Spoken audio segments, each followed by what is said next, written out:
Oh, hi there. My name is Mark Williams, and this is Crash Course History. Today we will be talking about the Crusades. Initially, the Crusades were not a holy war, but in important ways religion caused the war. Early Islamic civilizations were fine with Christians and Jews living upon them as long as they paid a tax. What's that, Jews? You like living with us? Oh, that's great. But then a new civilization came in known as the Turks. They came into the holy city and basically socked it and made Christians no longer allowed in Jerusalem. Jerusalem was equally important to all the religions, but came from different reasons. For Christians, it was the place where Jesus ascended to heaven. It is important to Muslims because it is the original direction of prayer, which is now known as Mecca. Jews lived in Jerusalem because it was the place where David built its ancient temple.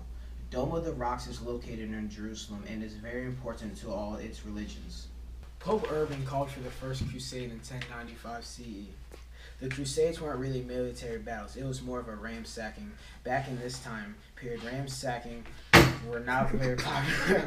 The battle was the way that Urban got people to fight in the war was that he said if you fought, you got a golden ticket to heaven.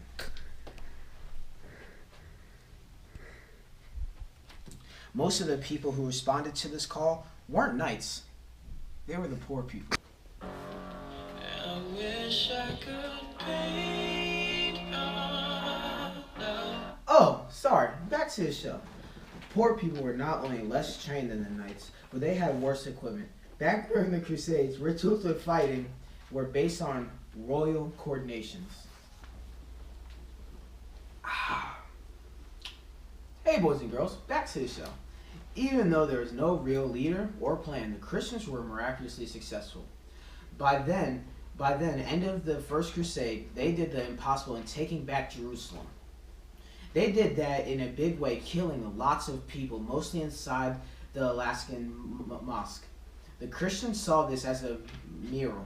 We are going to skip the Second Crusade and move to the third one because it is the most famous. And nobody cares about the second. I mean, who cares about second? Second is the first loser. I mean, who cares about second? We love first. We love it. Oh, I forgot. I totally forgot. Let's go back to the drawing board and let's teach these young boys and girls about the Crusades.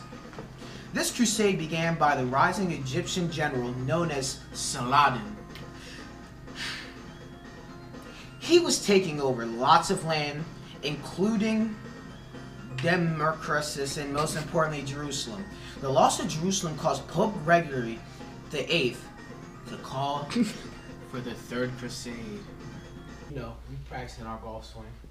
Shout out to my history teacher, Mr. Swartz. I know you love golfing. Great. Now, let's learn a little more about the Crusades. The opposing general to Saladin was Richard Lionheart. Both generals were highly respected by their troops.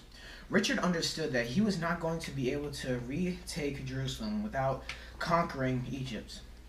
Egypt was key. But since no one could follow him because Egypt didn't mean anything to them, he was forced to call it off early. Sorry for the wait. Although crusading went on through the 14th century, the Fourth Crusade will be the last one we are focused on.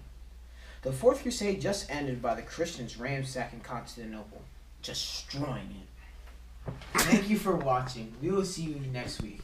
Crash Course is produced and directed by Colin Shea, our photographer, Justin Aria, our hype man, and Jack Krause, the brains behind this whole operation. See you next week. And also, shout out to my history teacher, Mr. Swartz.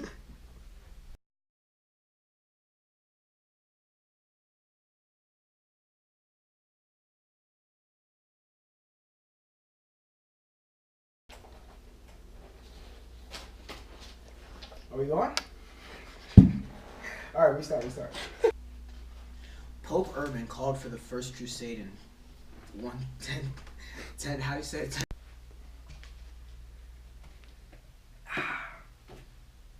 boys and girls, back to the studio. Thank you for watching. We will see you next week. We will be learning about the Titanic. Crash Course is produced and directed by Colin Shea. He does the camera work. Justin Smith. No! Said Justin Smith. Not Justin Aria.